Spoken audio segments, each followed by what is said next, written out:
What's up, do-gooders? Welcome to a special Spoilercast video we got going. We're going to be talking about Sea of Stars. It's myself, Johnny Chase, with Mr. T.L. Wolf. Hello. And Mr. Woody Man. I am here. Hey, so out of everyone in the group here, we're probably the only ones that have actually gone through and completed the game.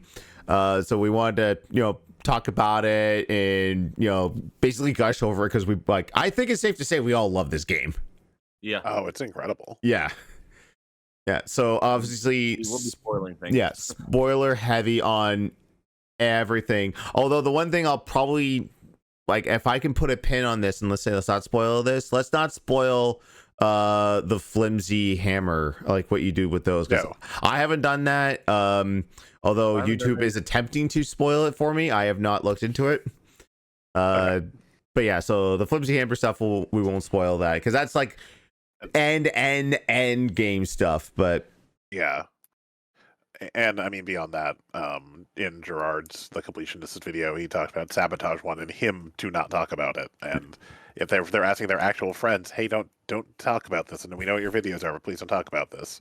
yeah, We will definitely also respect that and not say a thing. yeah.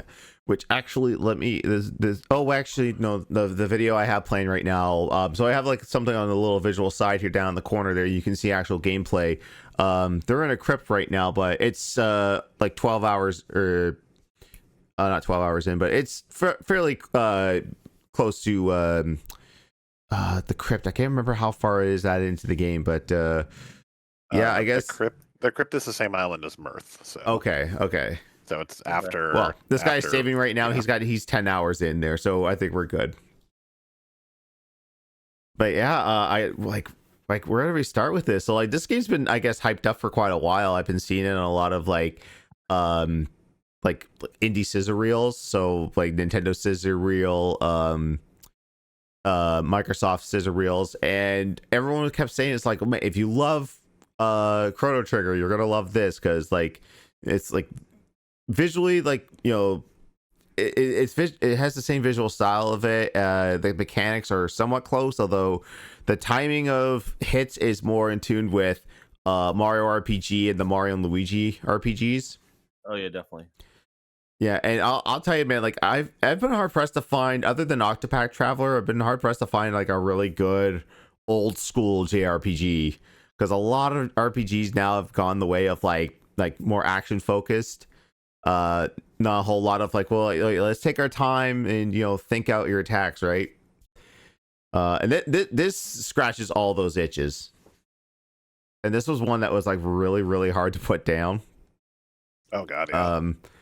Especially like the sides, the side stuff, and also like what is considered the true ending of the game. Obviously, we're going to talk about that, but I was more intrigued with it because someone mentioned it's like this is the same universe as the Messenger. It's because it's the same devs. I was like, okay, interesting. I mean, how is that the case? And it's not so in your face right away that you'll say, oh yeah, that's the Messenger. I think probably within like 6 or 7 hours in, you'll start see familiar enemies from the Messenger universe, and then it just flat out tells you, oh yeah, this is the same thing. Yeah. Yeah, when I first heard that, I was surprised. I'm like, how are they going to do a platforming Metroidvania game be related to a RPG kind of like Chrono Trigger? Like, how those two worlds going to combine? Which is funny because the Messenger is kind of goofy. Like there's a lot of like fourth wall breaking and self-referential jokes in the Messenger. I mean, still a fantastic game, but like you wouldn't put something like this JRPG that goes for a more serious tone. Not to say there's no jokes in there. There's like a great sense of humor in it, but it's not as in your face with it as the Messenger was. Oh yeah.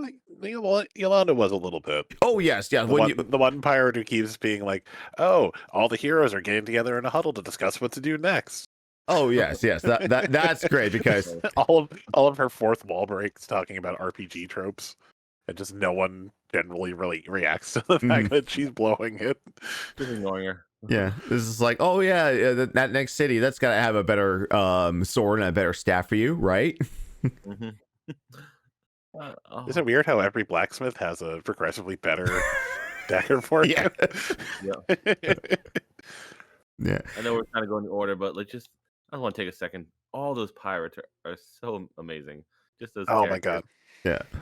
they all stick it out. Like, ah, There's the if I can go way out of order, there's a partner in the end. Keenathan, the wind mage who also tends to wear like 2 eye patches, tends to end his boast by saying, "We'll do this," or "My name isn't Keenathan." And then like at the end when he tries to like register his name with someone, they're like, "Huh, he must have been mistaken." It's like, wait, his name isn't Keenathan. Yeah. oh, good job, devs. Yeah. Alright, so I guess we should start at kind of like the beginning of the game, like how we thought about it, like things like that, like our first dive into it. Yeah. So I will say this, like, because you guys started playing it before I did, and I saw your tweets, Woody, where you're just like, I don't know about this Garl guy. I'm like, I've ever seen like bits of it. I was like, wait, you think he's gonna be a bad guy? Yes. It was definitely there was definitely a little bit of feeling of like, oh, he's our best friend, but whoops, we're leaving town. He's not here. That was definitely like, is he gonna end up being the bad guy? I don't want to be the bad guy. And Yeah. it's like, nope. And Yeah, I good thought news the is he the most doesn't. wholesome protagonist. Yeah. Once you get introduced to like those masked bad guys, I'm like, oh, he's definitely one of them. He's one of them. He's gonna He's gonna pop betray. up and be like, He's evil. He resents them for leaving him and for getting injured. And no, he's just a no. good, the best dude ever. Because like when like I- at the beginning when they're younger, they go in and that monster stabs them in the eye. You're just like, oh no. I was like, is this gonna be a permanent scar? Is this? And it doesn't define them. It's just like, no, yeah, I'm missing an eye. It's fine. Yeah, It's so fine. I just want to hang on the best friends. Yeah. It never comes up again, essentially. Like, Yeah. you know, it's there or it's not there, I suppose, but Yeah. you know, it never comes up again. No, just a accident. Yeah. Like, I okay. will say there is a thing that also like gets stressed super early that's super important and then kind of disappears for the rest of the story. And that's the whole like weaving, sewing thing. Like they make their cloths in the prologue, and I Oh, think yeah. they like dip them in the water for the Elder Mist, and then like none of that ever comes up again. Yeah. It's just It's just like on they them. just Like, kind of have a cool accessory. Don't worry about it. it's just there. It's for show. Yeah, it's just kind of like for how much they stress at the beginning, like you're gonna spend most of your time like weaving for the next like 10 years. And then we'll never Okay. talk about it again. Yeah, and I'll never talk about it again. No. No, this is important. You have to learn how to sew. It's like, will this matter? Probably not.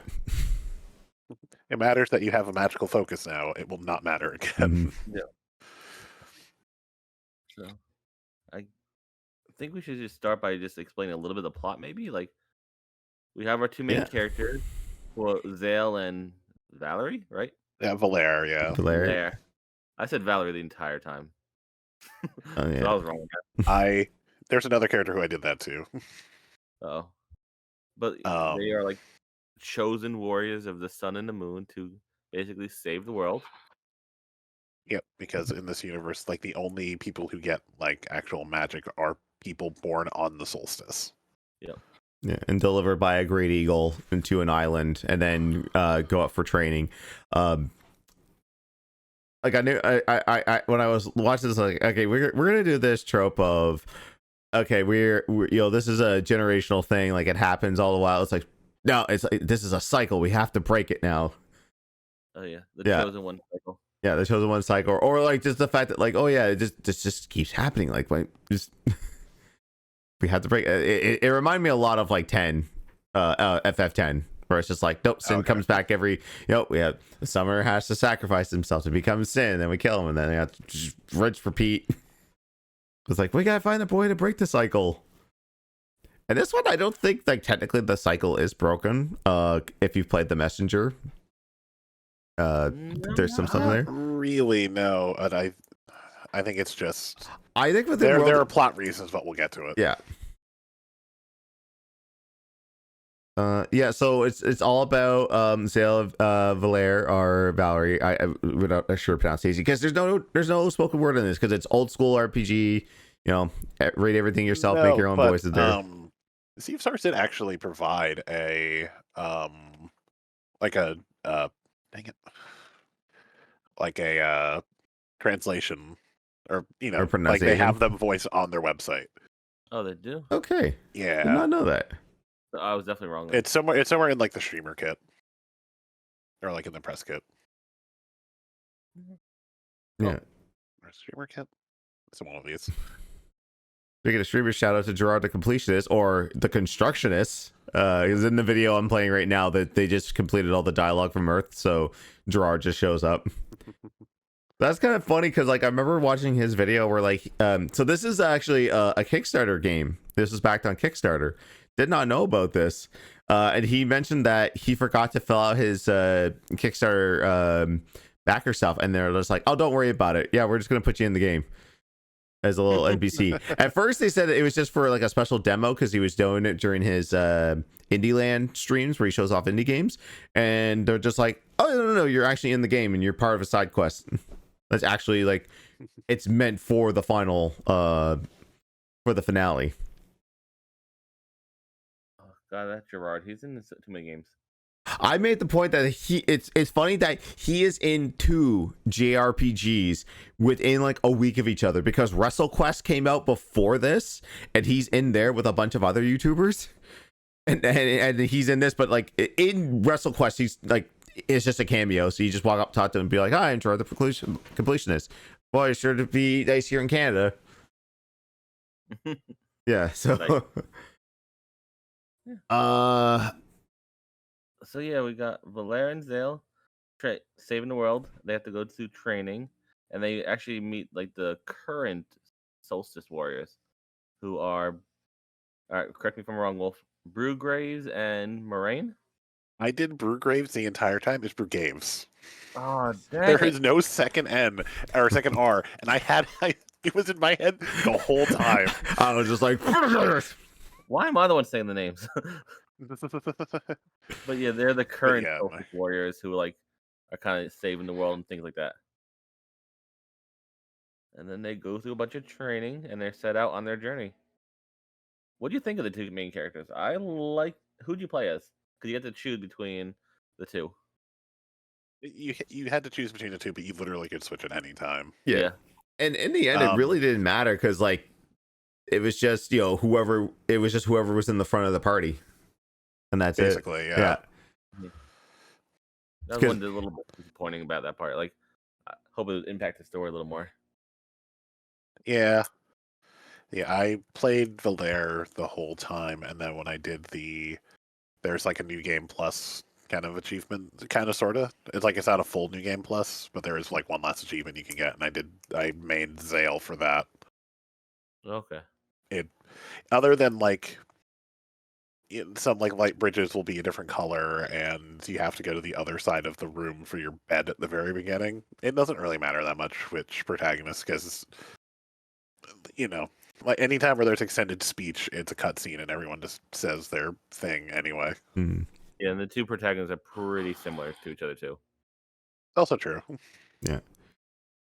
I like along the way that I like the way the leveling system works in this because it's kind of the same as Mario RPG, where like you level up, you get your base stats, but then you can add a bonus to that. So then they give you like 4 options. So you're like, okay, do I want extra hit points? I'll get 8 hit points for this, but I can get magical defense, or I can get physical defense, or I can get more magic points to add on. And I thought that was pretty cool. I like the fact too that like your abilities or your spells, you don't learn them in a sense of like leveling up. It's like, okay, when I hit level 6, I'm going to learn this combo move. It's just, no, there's these scrolls around the map that you pick up, and that gives you your new abilities. I thought that was pretty cool.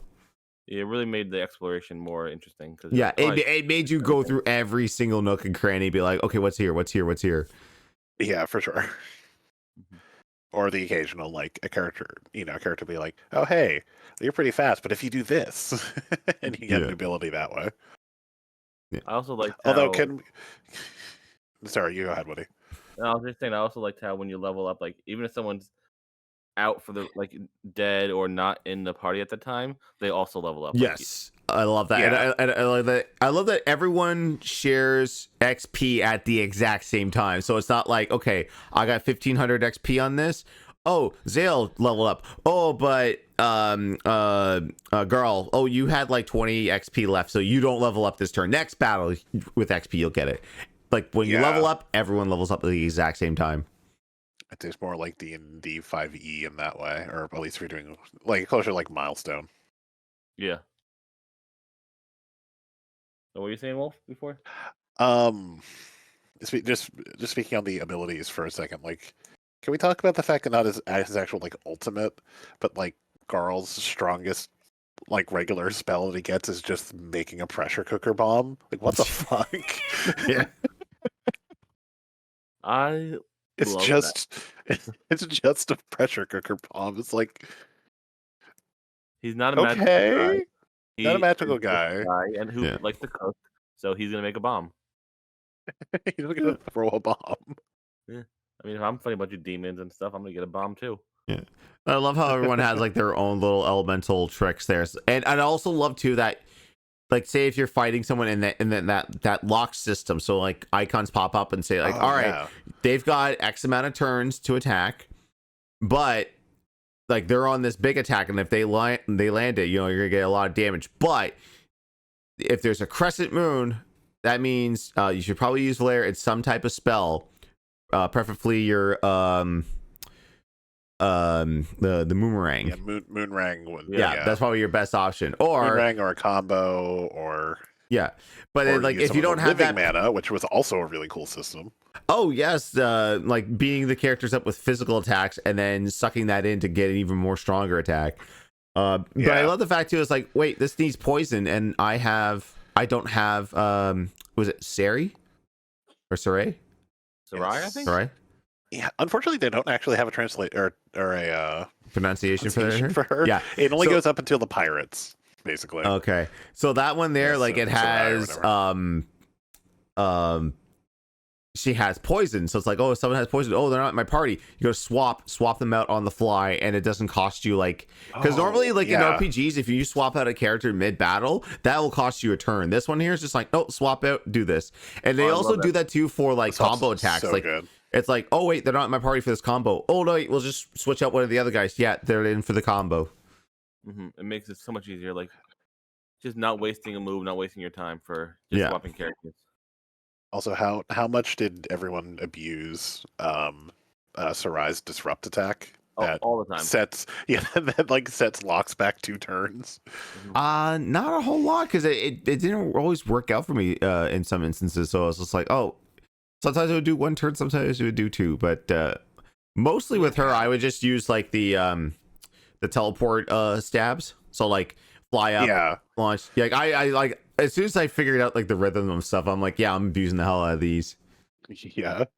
For me, especially like the new game plus, if you go for the Artful Gambit achievement, especially it's not that bad, honestly, because you're so overpowered that like the tutorial boss, this is gonna be tough. You 2-shot him.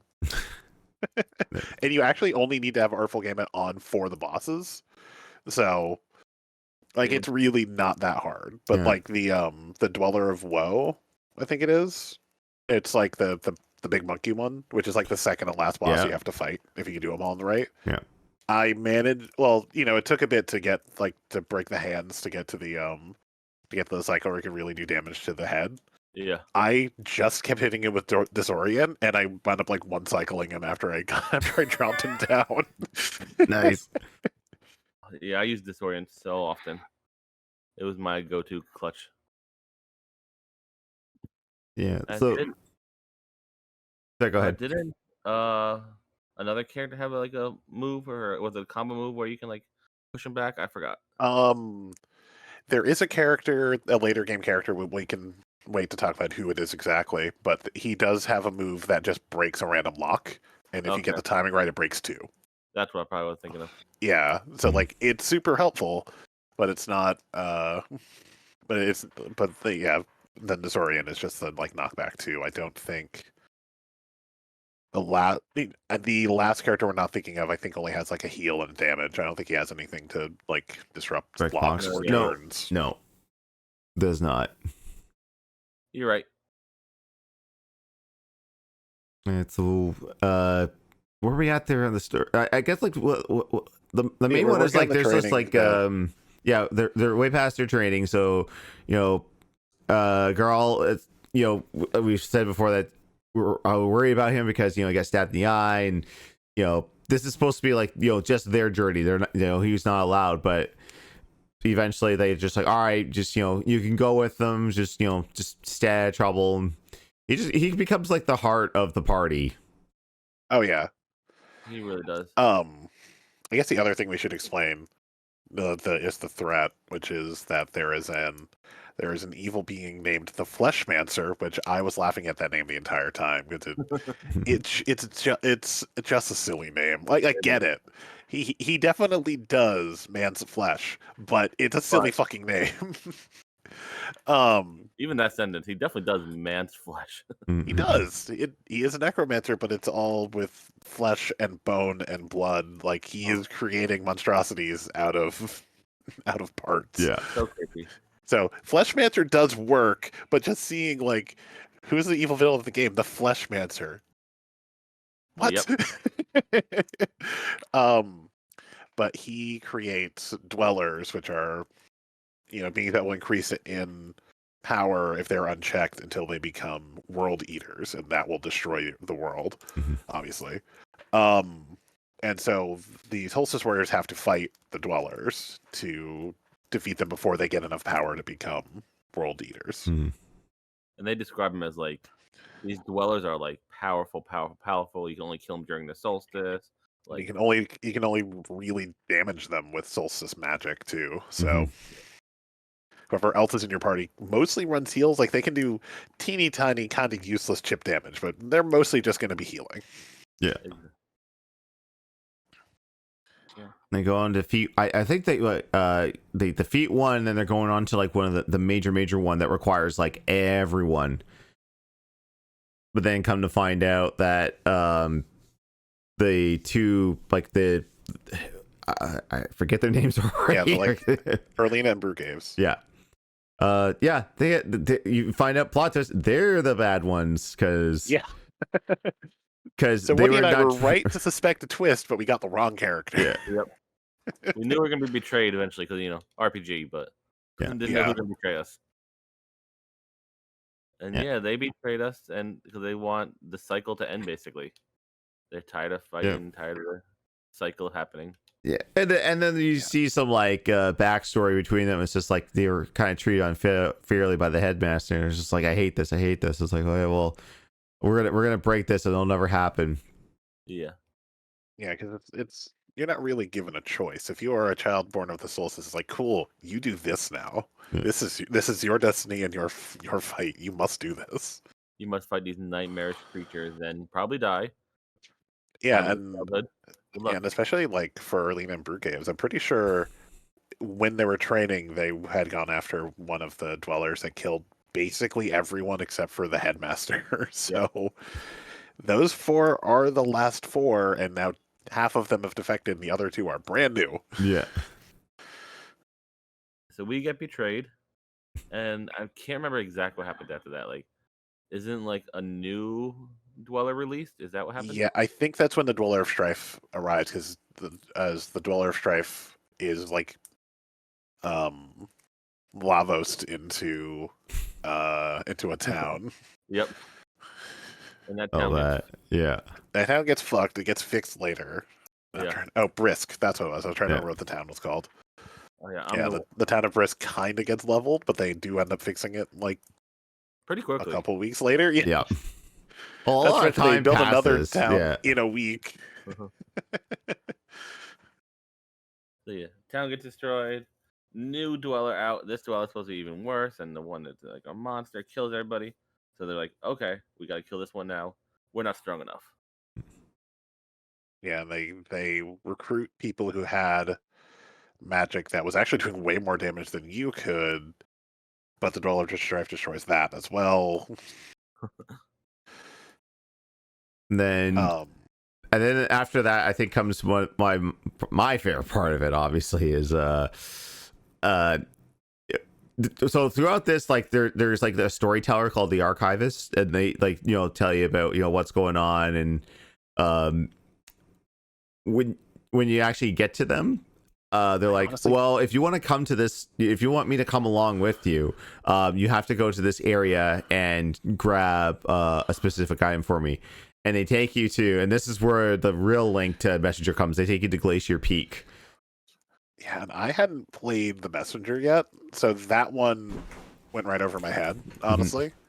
It wasn't until you then get access to Mesa Island and you first step into Autumn Hills. It was like, and for me, it was specifically like, man, there's like a phrase in this song that, man, this composer really likes this one phrase.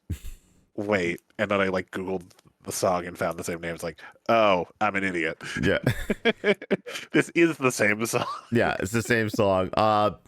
Shortly after beating the game, like I just started diving into YouTube videos where people were doing like comparisons to Messenger and Sea of Stars, and like there's so many musical beats that are just like the same one, but they just make it more like RPG-ish, or if it's on, or if it was played on Super Nintendo, because like with Messenger, like when you're in the 8-bit world in the past, everything, well, obviously tunes are 8-bit, but when you're in the future, everything sounds like a Mega Drive or Genesis sound chip. So this one here, they make it more Super Nintendo-ish. It's so good. Yeah. Like, listen to the soundtrack. Oh yeah. Which, unfortunately, it's not on any streaming services, but you can buy the soundtrack on Steam for $10. I need to do that at some point. Yeah, I was like giggling and had the biggest smile on my face when I first heard the mountain. What was the name of it? Glacial Peak. Glacial Peak. Yeah. When I first heard that, I'm like, oh, Messenger! Oh my god, I love it. It's just so good at that point. Yeah. And a lot of the enemies are recycled from it too, so you just look at it, it's like, oh, I recognize that. And there's a funny part in Gerard's video. DJ Boulder douche. Yeah. There's a part in Gerard's video where like he had Kid Icarus on there as someone that didn't play Messenger. And just like, oh, this is nice. And he goes, and he's just like, yeah, I know, I can get that reference. I understand the reference. Yeah, let's go. So they go to Glacier Peak, and then the Archivist joins your team. I can't remember how to pronounce theirs. Again, it doesn't have pronunciation. It really. Oh yeah. Well, Captain Cliche is Rai, and then Rayshawn is the Archivist. I honestly thought the Archivist was going to end up being Teeks. And yeah, like, me no, too. This is a totally different character. And I thought the Archivist was all going these to be predictions wrong. further off into the future. Like this is like the end. And apologies for everyone that's like trying to focus in on the video there, but like tons of ads, and I don't have YouTube Premium, so you get a couple ads here and there in Total War. Play it on Steam. There you go. All right, we're back to battles here, but so like you go to Glacier Peak, and then you go through like basically like, and the cool thing too about someone did a comparison video. Autumn Hills, that map design is a 1-to-1 recreation of the level in Messenger. Wow. Like almost 1-to-1. Even the fact that when you fall down that little tunnel, you meet the merchant. That's where your first merchant is in the Messenger. So nice. The attention to detail is just ooh. Yeah, I didn't. Again, I hadn't played Messenger yet. I'm playing it now. I need more games. Yeah.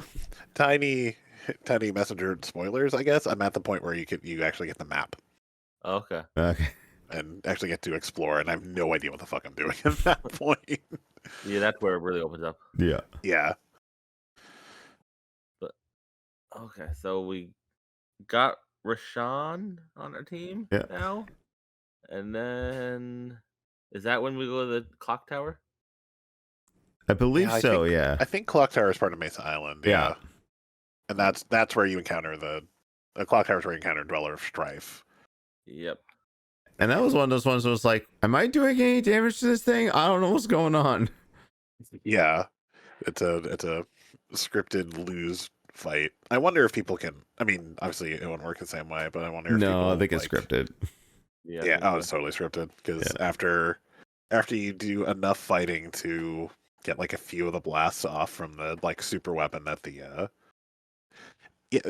continuing the Flesh Ranger's kind of fucked. storylines. There are lots of moments where you realize, oh, this guy's fucked up. Yeah. He has a tower where everyone in it is visibly like 10, but they've been there for hundreds of years because as soon as they leave the tower, all of their aging will happen at once and they'll just die. Oof. It's like, what is wrong with you? This guy's Just so so they can like work on stuff for him, and they're rebelling against him by making the super weapon to go after the Dweller of Strife. But after you get hit a few times, Dweller of Strife takes it down, and then, well, we can't do anything. Mm-hmm. Yeah. Is this where we Which get the is- spoilers And this about comes, our friend it Bo? gets to the heavy, like, I mean, if you're watching this, obviously you've played it, you wanted to be spoiled, so we're gonna spoil it. Yeah. Oh my god! So like this comes, is really where the big spoilers start to show up. Yeah. If this is like, if you played Chrono Trigger and you've gotten to Lavos that first time, you kind of know what's going on there. But they change it up a little bit where like you find out that Roche and the Fleshmancer were friends, and they had like this pact where it was, okay, if you don't do this, like I'll leave this universe alone. It was like a you leave me alone, I leave you alone. Yeah. Kind of thing. But then there's like an unintentional Like, you intervention that happens where it's like, no, we're taking this out now. No, you need to do something. And it's like, what did you do? Yeah, it's like, No, you just messed everything up. Yeah, Sarai takes the like vial of time that Rashawn wears and throws it at the Dweller of Strife, which, while he didn't do it, means that Rashawn damaged the Dweller, became involved. Yeah. So then, I don't want to tell you this part. Someone else do it. So basically, I mean, I can if you want. I can do it if you want to. Okay. It's basically, hey, you got involved. Now one of you has to pay. So I get a free shot on one of you. Yeah, and I think he was going for like whoever you pick as your lead, and Garl jumps in front and sacrifices himself. And now you're thinking, oh God, is Garl dead? No, Rashid has what's it called? It was a vial of borrowed time. Borrowed time. Specifically it was specifically a prophecy that he was given, and Rashawn's just like, I cannot do it unless you remember the prophecy. Please, for the love of God, remember the prophecy. I got honestly, I got mad Aladdin vibes off of that with Genie saying, it's like, Al, I can't help you unless you say yes or you make a wish, right? Like, I'll take that as a yes. So it's just like, look, Garl, I can't save you unless you say it. And then he says it, and then you're just like, all right, oh, he's good. Now we're gonna go on a quest to save him, right? It's like, no, he's early on borrowed time. You're just like, no, he has one last thing he can do, but he's already dead. he's gonna die. Yeah, he's going to die, and if he gets distracted too far, then he will die anyway. So he needs to do this last task that he has given himself. It's like he has a ghost in like unfinished business, and he has to work only on that, no matter what, and then he's gone. Yeah, or like a Revenant in D&D is pretty similar. Yeah, and I believe it was to awaken the sleeping dragon. And of course his thing is he's a cook. He's the warrior cook. He's gonna make a big loaf of bread to wake up this dragon. I ain't mad at that. And then he gets to name the dragon. And his last wish is like, I want to go back to Moon Cradle, our home, because I want to be buried there. Hop on the back of the dragon, and he dies on the dragon. And man, whoever made this decision to make the funeral like this with just still images, it was beautiful. It was beautiful. It was so great. Fuck you. Yeah. One thing I will say, I do appreciate the use of time in this game. That, like, you know, like building up Mirth, which was a side thing after Brink got destroyed.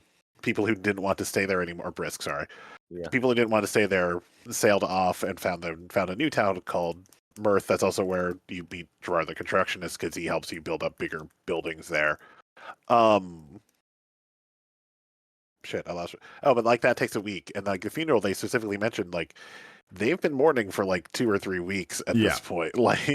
Yeah. Like it gives the character some time, because I feel like there are a lot of games where this would happen and they would immediately like be Yeah. like, all right, time for revenge. It's like, no, these people needed time to process and showed you how they processed until they were ready to go again. Like 7, Cloud drops Aerith in the water. All right, we gotta get going because we gotta stop Sephiroth from casting Meteor. Yeah. And I had this conversation with someone at work, and I was just like, besides 7 and Aerith, can you name another RPG party member that like dies but stays dead? Yep. Mm. My favorite RPG of all time. The Legend of Dragoon. Oh, that's right. Yeah. Mhm. What's his name? I played this recently and I can't remember. Oh, Lavitz. Lavitz. I was gonna say, I remember Albert's name, but I couldn't remember Lavitz's name. Yep. Yeah. Very Lavitz similar to Aerith. dies in like the first disc. He don't come back. He doesn't come back. He literally just replace him. Yep. And that's it. I want to say there's a character in Final Fantasy V that dies, and then your daughter takes over. The character's daughter takes over with like the same level, same spells, and all that. I mean, as a function, it's there, but like the character is just like long gone. I was thinking about 4, and I'm like, because so many people like just go in and sacrifice themselves, but they end up being okay in the end, but they just don't join your party again. Then I was like, oh wait, no, Tella's dead because he cast Meteor against Golbez and just eats it. I don't think he ever comes back. Unless you play the remakes that were like, no, Tell can come back because we want you to do a secret dungeon with his best weapon because he didn't get to have one. Yeah. Yeah, so then that happens, and I'm trying to remember what happens after Carl's death. Is that when they decide to go into the other universe? Yeah, I think that's when they figure out like the only way they're going to be able to get to Aephorol, the Fleshmancer, is by going across the Sea of Stars. When we also find out the after we get to the Sea of Stars, we get the second big reveal, and that's that Sarai, who the first reveal is that she's Captain Cliche, which I didn't pick up cliche me either. until I heard the pronunciation like on the website. It's like, I'm a fucking idiot. Yeah. I'm looking at this name for It took me a little bit, but I got 30 hours, and I didn't pick up that that's what this is. Yeah. But we find out that she's also a cyborg, a mysterious ninja. Yeah, I was going to get to that. Like a mysterious ninja with like portal powers and all that. But then when we get to the end of the Sea of Stars, we find out, kind of like Chrono Trigger as well, but executed better, that this is an alternate like future world where most people, including Sarai, have been turned into cyborgs. Yep. Again, because the Fleshmancer's fucked and just does shit to be fucked. The Fleshmancer's like, hey, I'm gonna make everybody a robot, whether you like it or not. Yeah. In this world, because that's about the time you also find out that there are kind of possibly an infinite number of worlds where this battle is continuing to happen, because Rayshawn is trying to find the people who can stop the Fleshmancer for good. So there are many realities. It's kind of like it's kind of like BioShock in the multiverse, like Infinite. Yeah, Infinite, where you find out, hey, like every possible permutation of this is another universe. And the Fleshmancers are just an asshole on all of them. Yep. Yeah. It is just, I need to find the people who can actually kill the Fleshmancer for good, at which point I'm going to merge everything back together, essentially. So once we have this done, we can... And I believe around that time when you're in the other universe, that's when you get like your somewhat final party member in, is it Beast? Pronounced Beast? Or Best? I have no idea. I just kind of went... Yeah. So it's like there's like it's B''ST. How do you pronounce bzzt? Yeah. So it's like it's a like soul. bzzt, I guess. It's a soul that's in like a hardened glass body that walks around, and they've got healing power. It's the only one that can heal you from knockout if you don't want to wait your turns from coming up. Yep. Yeah, or use a food item. We haven't talked about that mechanic either. Yes, the put a pin cooking. in that. Yeah, the cooking. Let me put a pin in that.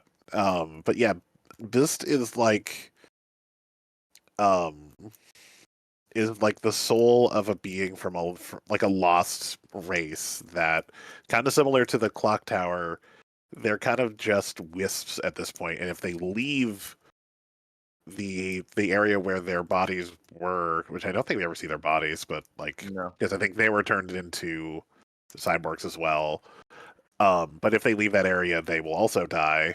But the alchemist Rayshawn makes living glass, which is the shell that he gets to inhabit. And that's the explanation for that character, because a lot of stuff is fucked in this game. Yeah. But yeah, the cooking mechanic is fantastic because it's your healing items. You'll get recipes as you go, either like finding them in the wild or buying them from shops or what have you. To they'll be increasingly better, and there's your healing items. You can only carry 10 at a time. You only have space for 10 I was waiting healing for items. some type of like side quest or a mini game or something I could buy to expand that. You can't expand that from my knowledge. You never gets expanded. Can't. Wow. Not one bit. You gotta You can manage your carry food then. 10 healing items, and that's it. But again, you also get Garl has a healing spell. I think Rayshawn has a healing spell. Maybe Yeah. not. think And this so, has a wake from knockout spell. So And there's healing Like- combos too, so it's like Yeah. yeah, Mending like, light, I you abuse get the plenty of opportunity to heal even without them. Yeah. But like mending light, You do I get abuse a- the hell out of that. mhm. I will say though, of all the recipes, besides Legendary Feast, which just does everything, you can tell that this is made by a French Canadian company, because poutine is the strongest, it's the strongest food you can get, because it just cures Yep. everything, 100% health and MP. So there you go. Mhm. There's a lot of fish. there's a lot of Speaking of which- fish. You're fishing. There's fishing. Speaking of which, if for some reason you're watching us, you've gotten this far in the video and heard all the spoilers, but you're still listening to us for some reason, make sure, because this fucked me, and this fucked someone that I moderate for, finding out about this too late. Make sure that if you find the thing for the fishing hut in Mirth, find the fisherman and then go talk to him, because Mhm. he gives you upgrades to your fishing. That Oh, makes yeah. fishing way easier. I think I had 1 or 2 species of fish left to catch when I finally checked on that and went, oh fuck, I got all the upgrades. It's like, oh, this is a breeze now. How mad were I you? fucked up. I mean, I was amused more than anything. It's just like, well, I did this out of order. Yeah. Yeah. There are a couple of pretty tough fish, honestly. Like, Mhm. there's a couple especially that are like, oh, I'm almost there. Cool, I'm just gonna figure 8 and constantly move through the bar that you need to reel in at, so you like never can reel in, or you just have to risk it. I want to say, and this might be jumping ahead a little bit, but like the whole the final side quest to do the last bit, I think if I talked to the fisherman, that might have made it a little easier. The only way I was able to finish that fishing part was to like cast out, lure it in as close to it as I could, and then let it catch it so I could pull it in. If I didn't, it wasn't working. That's the only way I was able to get that last fish there. Yeah. I didn't do that achievement because I didn't want to. Oh, the catch every fish or the no, not catch every fish. I'm talking about like the big fish for the last side quest for the dinner. Oh, yeah, yeah. You need for Legendary Feast. Yeah. Yeah. I think I had gotten all of them by that point. Yeah. Okay, I'm pretty sure I had. I might Well, put I definitely like done the town, because I think I was trying to do as much as I could, and I think I wound up even having all the fish, because like before I did the true ending, I did all of the side stuff. Yeah. So there wasn't, except for like finding treasure and the Rainbow Conscious, and well, Rainbow Conscious is part of it, but like finding every chest and doing wheels. We haven't even talked about wheels yet. I think wheels and treasure chests are the last things I did, but everything else I did before I even did the first ending. yeah. Mhm. So yeah, I didn't touch wheels at all. I played a couple times for fun, and I'll explain what it is in a second here. And then when it was like, oh, you need it for this thing, I was like, all right, fine. Oh, just use the archer. It's kind of broken. Okay, cool. Oh, okay. Like yeah. pick the other. Yeah, well, because I think the archer gets 2 shots, and the first shot will always like knock a wall down if it's in the way, and if not, then you just get double damage every time. So the archer is super useful. I'm pretty sure it's the archer. It's super useful.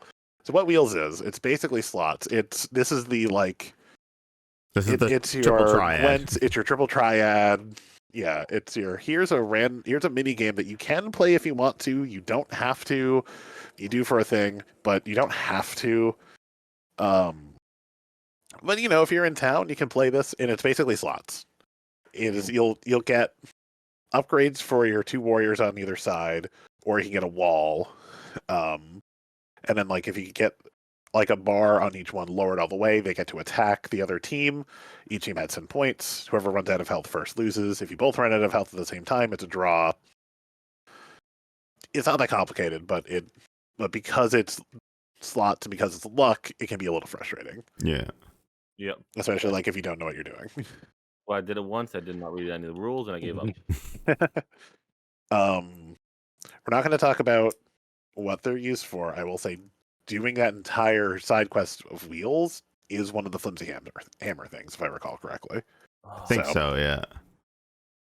So it's not something you have to do unless you really want to do like that. I'll have to because I need to do this flimsy hammer thing apparently. Fair, but we won't talk about what that is. No, we already said it earlier. We're not going to talk about what that is. Okay, I don't even know what it is, so I'm not going to do it. I've seen it, so I know exactly what it is, and since they don't want to know, I'm not going to say anything. Exactly. But we will spoil the rest of it, which yeah. So we're in the robot world, I think is where we left off. Yeah. Yeah, we got into the robot world. You set Mist free. And then I think in that process you take on one more dweller. Yeah.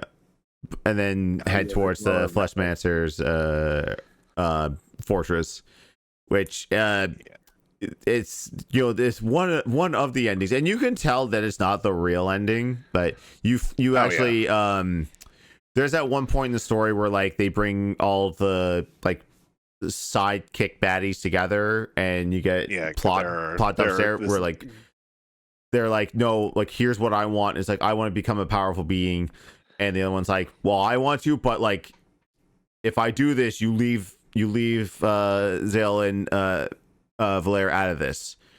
Like, all right. And then the other 4 are like, oh, come with me. I'm gonna turn you into a creature. And then if you just go through the castle without doing the side stuff, which you can always go back and do, like there's like it's for completion, right? So you can do like the standard ending. You fight oh god, her name, please tell me. It's Erlena's her thing is that she just wants more power. Yeah. And so she gets turned into a much more powerful being, whose name escapes me because it's fairly long. Yeah, I'm looking it up. Elysan Darrell, and I'm probably pronouncing that wrong, but it's ELYSAN 'DARE with an umlaut LLE. It's very long. Yeah, so you end up fighting her, and then like the Fleshmancer just fucks off. Like I was thinking, oh, we fight her, and then Fleshmancer's next, right? Nope, gone. Like this was the fight, and then you turn into pure energy, and then it turns into a shoot 'em up.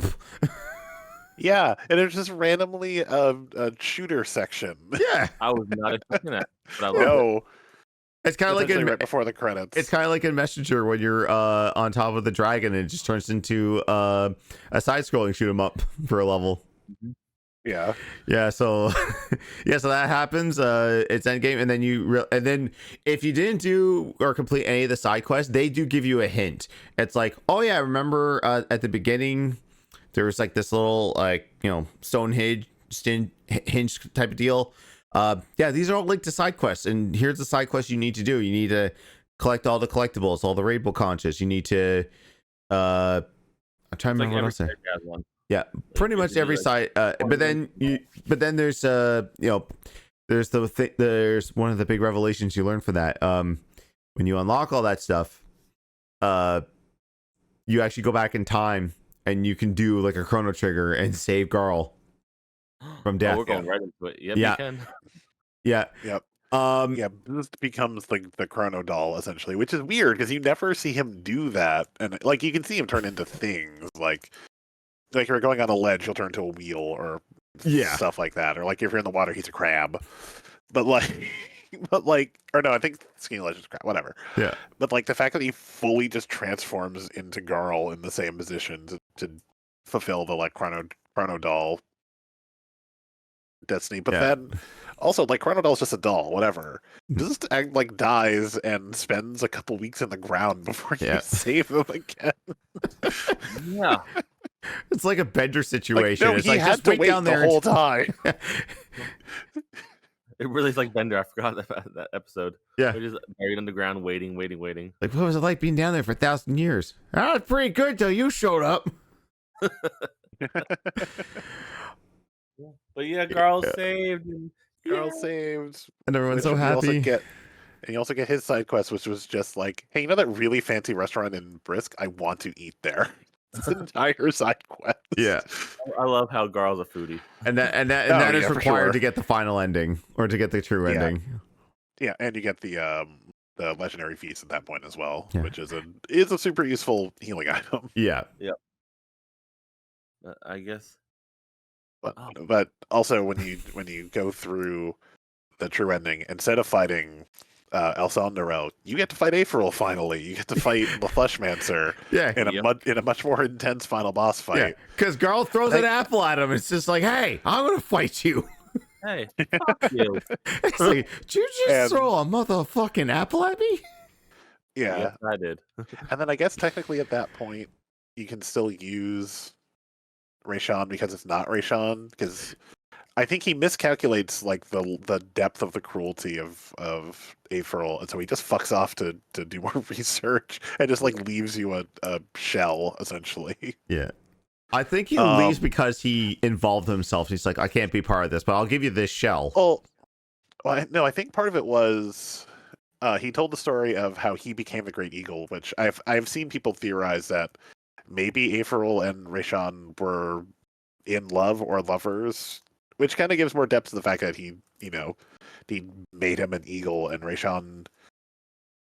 I think Rayshawn had given him a gift back, and then he realized like the way that he got the power of flight for Rayshawn was the cruelty to the bird people that are in the future. Yeah. And then it's kind of like, oh wait, fuck. This is he's fine. been a dick way longer than I thought he was. I need to like research this, and you kind of need to examine your own role in this because you're not innocent either. Yeah. So like at the end, you finally think you kill him, but instead, Rayshawn actually like helps him through a portal to another world. So he's gone from Sarai's future world completely, but he is still in many other worlds, and Zale and Valere finally like fulfill their destiny as becoming the new actual like gods of the sun and the moon. Mm-hmm. But it also means they are now patrolling every world that the Fleshmancer's in to get him out.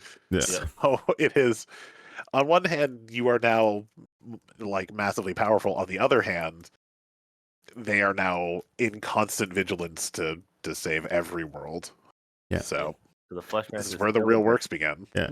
And then this is where they fly over the city, or they fly over the town of Mirth every year on Garl's birthday. On Garl's birthday. Yeah. I love it. which they do in both endings. Yeah, and then it kind of depends on, like, one of them Teeks will, like an older Teeks will kind of sort of, yeah, I mean, that might be what happens. That might be why they're doing it. And then in the true ending, you'd see that Garl is still like, he still has like a it's like those baskets you use for sourdough bread. I can't remember what the heck it's called. I'm gonna look it up now.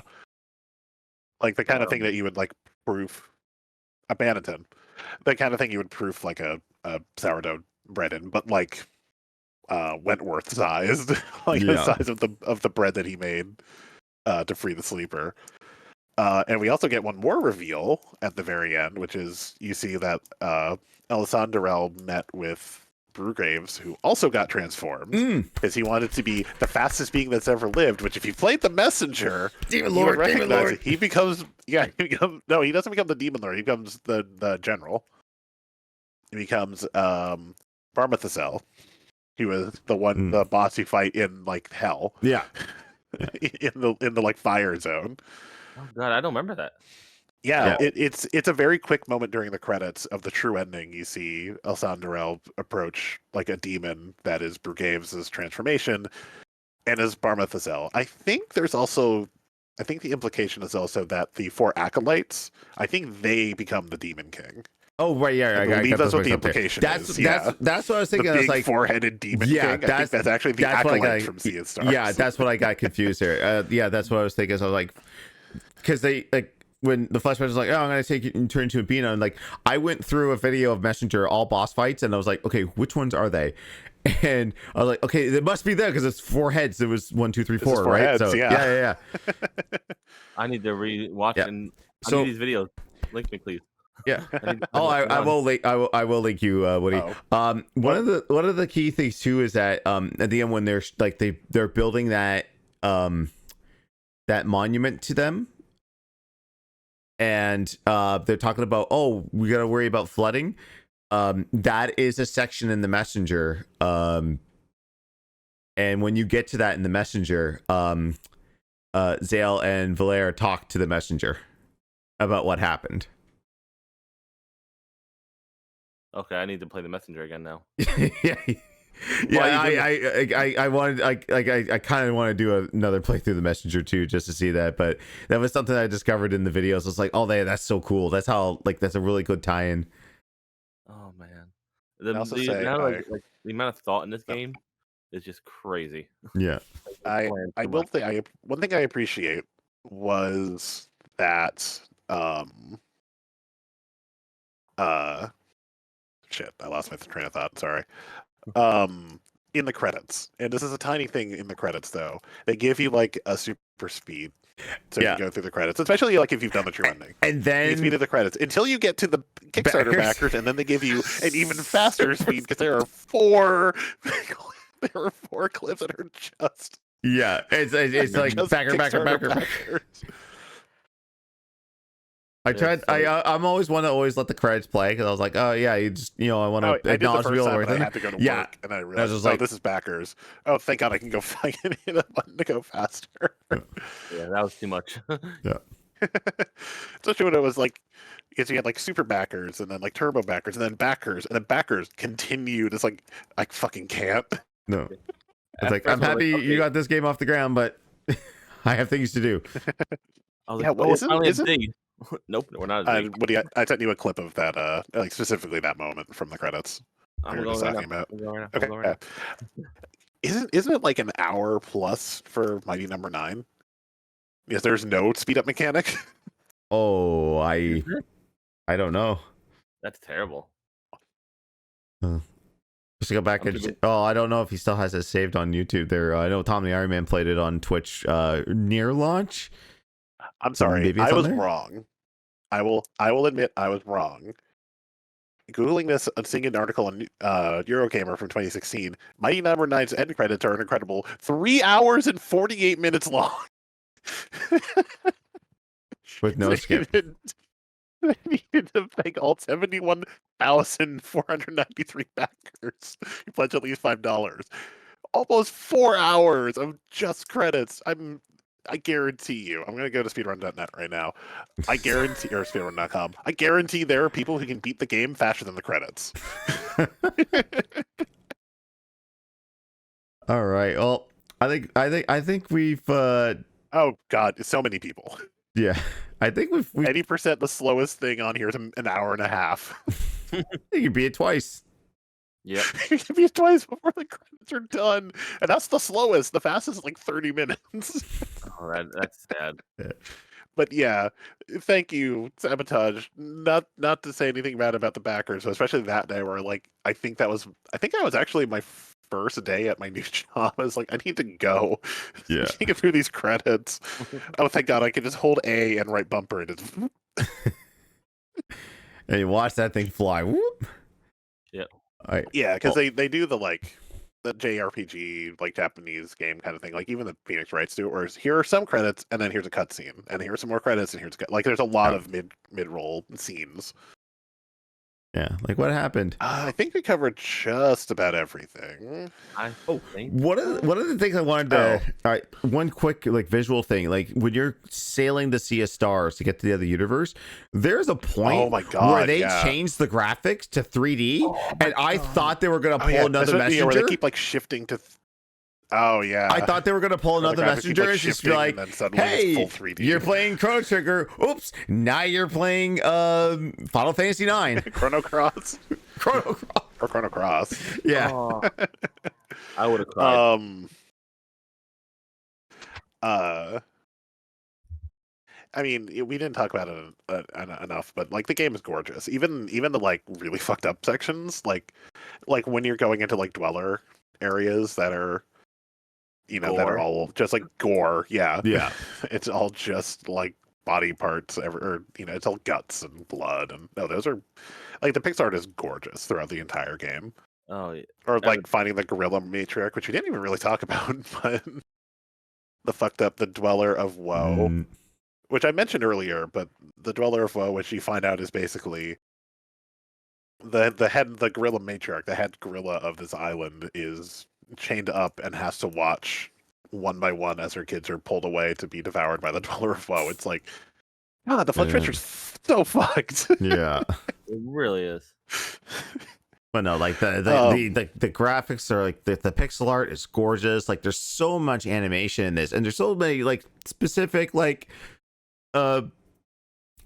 sprite work just for like little stuff like the final dinner. Everyone's in a tux and a dress. It's like you went to the trouble of like creating more sprites for this. This is crazy for one cutscene. Yeah. Or I mean, really, like Valtrade's shirt that never really comes up in any meaningful way. The fact that he has this magic muscle shirt, but that only works for a few seconds. Oh, right. They just like pop that animation when they can. I want to talk real quick. So if you beat the game, you beat the true ending, you've got all the stuff, you've done the flimsy hamsters, there's one last achievement to get.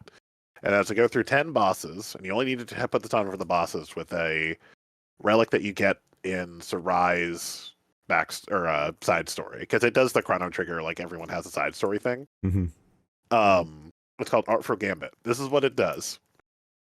If you can land, or if like when you land perfect combos, like you get the timing for the second hit, all those attacks are doubled. If your opponent is doing magic, they take no damage. If you can get a perfect block against their attack, you only take 1 damage for that phase. So like if it's a multi, you might take like 3. Your health is reduced by 95%. Yeah. There it is. So it is 100% a glass cannon run. But also you're at that point you're so beefy that like until you start getting to like the last few bosses of the run, even missing, you're not taking that much damage, and you can heal it pretty quickly. But once you start getting into Dweller of Woe and stuff, and if you get all the bosses in the right order, which I would honestly say just get a guide, so you know which ones to do, because you only need to have it on for the bosses. The Leaf Monster will be the last one you have to do if you do the right ones. Yeah. Which is not a hard boss. Which I want to like put aside to that too. Like the Leaf Monster, like visually acts the same as it does in the Messenger. So like when he starts getting low on hit points, he starts to glow, and when you defeat him, he blows up the same way. Yeah, like the attention to detail, like I love it. I mean, it's I mean, obviously, when you can just go off of your own resource material, it's very easy to make those references. But all right. Yeah, I think it's about 100. Like, I mean, obviously, probably if you've made it to this point and you've heard all of the spoilers, maybe we can put a timestamp in the description or something for like, hey, we're just going to kind of wrap up and maybe not talk as spoilery at the very end, but like 100% recommend this game. Hell yeah. 100%. Hell yeah. Especially like if you've played Golden Sun, Super Mario RPG, Chrono Trigger, really any like 16-bit era RPG, or you just like RPGs, or you want to try something new and interesting that's still very much a throwback. Play this game. It is so good. The only nitpick I would say is some of the puzzles aren't great, and there's one of them in particular that isn't a puzzle. I'm sorry, get a little spoiler here again. There are a lot of sliding block puzzles. There are a lot of you have to push sliding blocks around to make things happen. And then there is a point near the end, and I'm not going to give any further context to it, but there is a point at the end where you get like 2 puzzles that are literally just memory. It's literally just here are 16 cards, play memory for a bit. Right, It's like that's not a puzzle, that's just memory. Yeah. I'm okay with that. I'm bad at puzzles. And I can think at one point, the one it gave me, there were like 2 of them were just vertical to each other, and then 2 of them were across. And I failed that one because I didn't think it was going to be that easy. I thought it was going to shuffle. Yeah. It's like, no, it is exactly the same as it shows you. It's just memory. It's like, all right, fine. So like that's kind of my only like the only thing I would maybe change is like it's probably a better puzzle than literally memory. Yeah. But other than that, beautiful game. The music is amazing. Graphically, it's stunning. The story is fantastic. The combat feels satisfying all the way through. It's a really fucking good game. It genuinely, I think, at current, probably because it's also very concise. Like it maybe took me 50 hours, and there was a lot of there was a lot of screwing around, but that was me doing full completion, true ending, real end, or first ending, true ending, all achievements, and the new game plus. Probably took me like 50 hours. Yeah, for an So RPG, it's longer than for an RPG, it's not bad. It's longer than like Chrono Trigger, unless you're going all the endings in Chrono Trigger. Yeah. But for like full completion is 50 hours. Ain't bad. Yeah, for an RPG, exactly. For me, I haven't done the full one. I think I'm at my files at 40. That was just to get true ending and partially all the stuff done. Yeah, because you probably haven't done all wheels. You probably haven't also done the quizzes, which are great for money. Let me tell you, because it gives you a lot of sellable items. So I think at one point I didn't need money. At this point, I think I actually found out that the wallet has a 3-digit limit and stopped selling things. Oh, okay. Because the game is not that it's pretty stingy about giving you gold. Yeah, let's be honest. It's not very reliant. Pretty stingy about giving you money. It's not very reliant on you buying stuff because most of your weapons you will pick up in caves and on the map. Yeah, for sure. There are like some things you need to buy. Like you don't technically need the music sheets, but like the question packs you do, the recipes you do. So like there are some things you need to buy, and there's a late game thing where you can like increase stats by having characters. I'm sorry, we've gotten to spoilers again. Well, this is Spoilercast. Don't have to worry about. Oh, I know. But I was saying like maybe we'll do a wrap up, but they're less spoilery. If for some reason someone wanted to just listen to the end to review, and that's like fuck, I went back into spoilers. Yeah. Whatever. Doesn't matter. It's Spoilercast. If you're here, you've played the game. Yeah. There's a thing at the end, and I only say the end because money, where you can increase each character. Like each character will have a stat increase by going to the spa in Mirth. Right. But it is 250 gold per character, and you have to do it for every character. Yeah. Oh yeah. So really, it's kind of like do the quizzes so you can get the money so you can do the spa. And I love that most of the characters, if you do them, there's kind of like he doesn't know why he's here, but he appreciates the gesture and is able to find strength or whatever. Oh, this game is so good. Yeah. The game is amazing. If you're still here, just play it or play it again. Or play it again, yeah. Genuinely though, I sidetracked.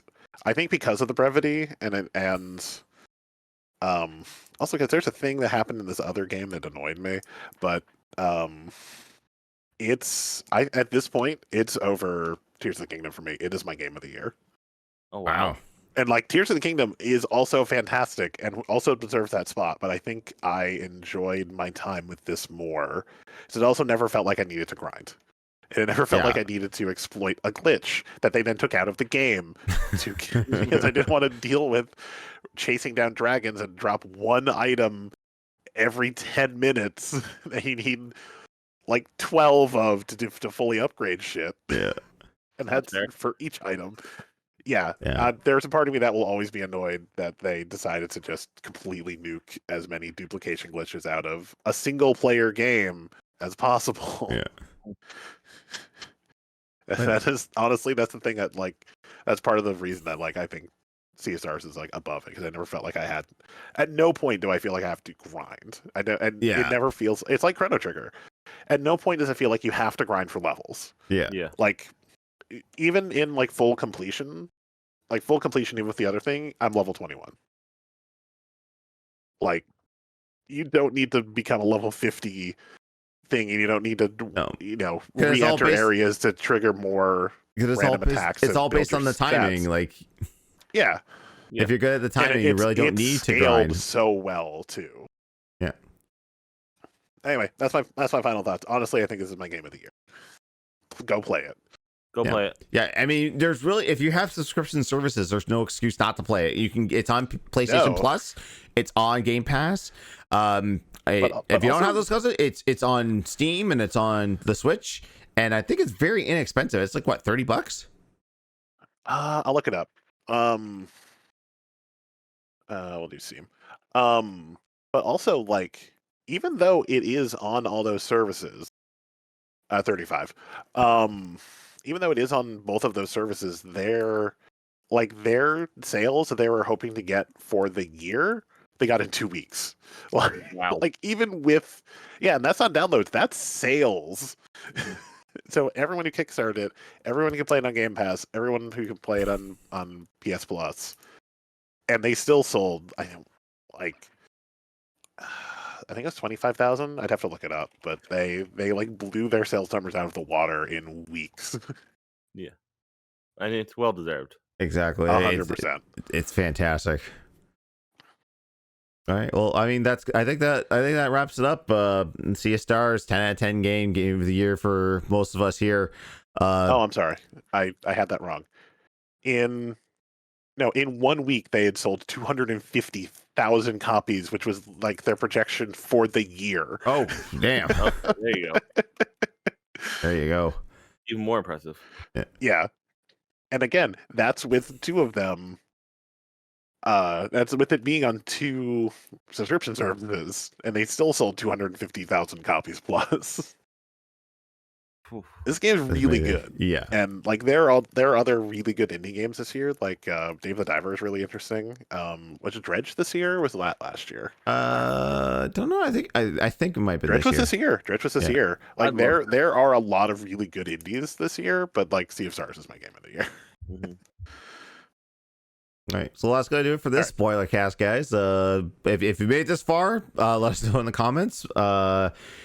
We're thinking of doing more of these, but I mean, if you want us to do a cast on anything, I mean, leave it down in the comments. We might get to it. I know we have some ideas from other stuff there, but this has been the spoiler cast for Sea of Stars. So until next time, y'all have a good one. Peace. Bye.